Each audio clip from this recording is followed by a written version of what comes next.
What happens if you spend at least 20 minutes outside every single day? In 2017, I set out to find out.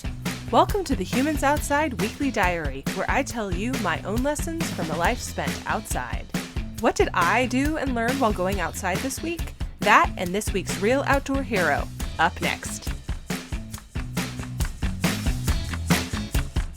Do you feel like it's somehow harder to find time to go outside when it's really nice outside, or that you are not spending as much time outside when the weather is good as you wish you were? This is a big problem for me here in Alaska. I think part of it is that it's suddenly so much nicer outside than it was that I simply want to spend all of my time outside. There isn't such a thing as spending as much time outside as I wish I could. But the other part of it is that because I don't have to try as hard to make myself get outside as I do when the weather isn't as good, I'm flat out not as intentional about it. In the winter, or when it's gross and raining or cold, spending my time outside takes making a plan, thinking about what I'm going to do, and deciding I'm going to do it. If the weather is really challenging, it also takes getting my things together, finding all the layers, or whatever.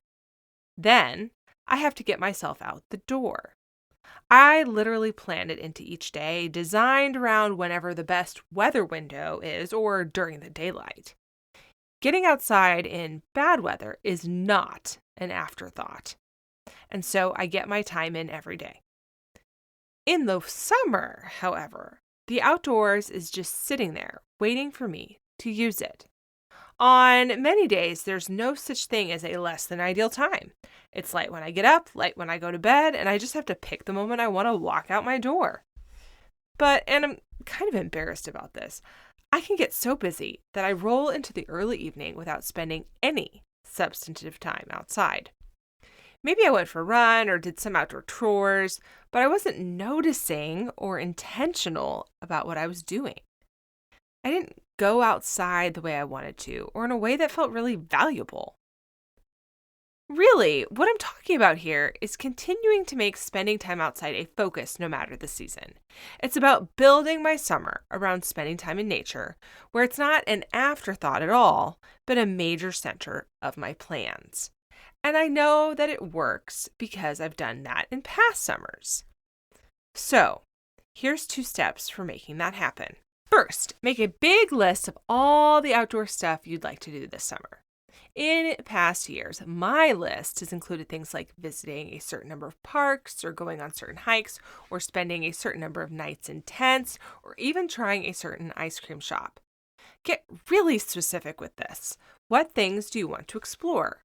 Where do you want to visit? What do you want to experience? They don't have to be far away, epic, or cost more than the price of the gas to get there. You just need to write them down.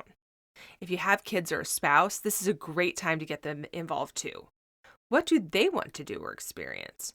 Make putting together this summer list a group activity so everyone has something to look forward to.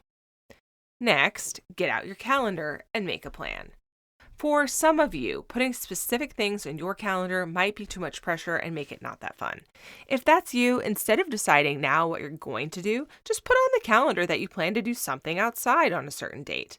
Then, when the time comes, bust out that summer bucket list and do the things. And if you're a planner like me, match dates with the list. When will you go get that ice cream? How will you hit your nights in a tent goal? If you're having trouble coming up with ways to spend your time outside or fun things to do, I put together a new printable for you, Outdoor Summer Bingo. You might have seen our Outdoor Winter Bingo printable late last year, and many of you had a fun time filling it out just like we did at my house.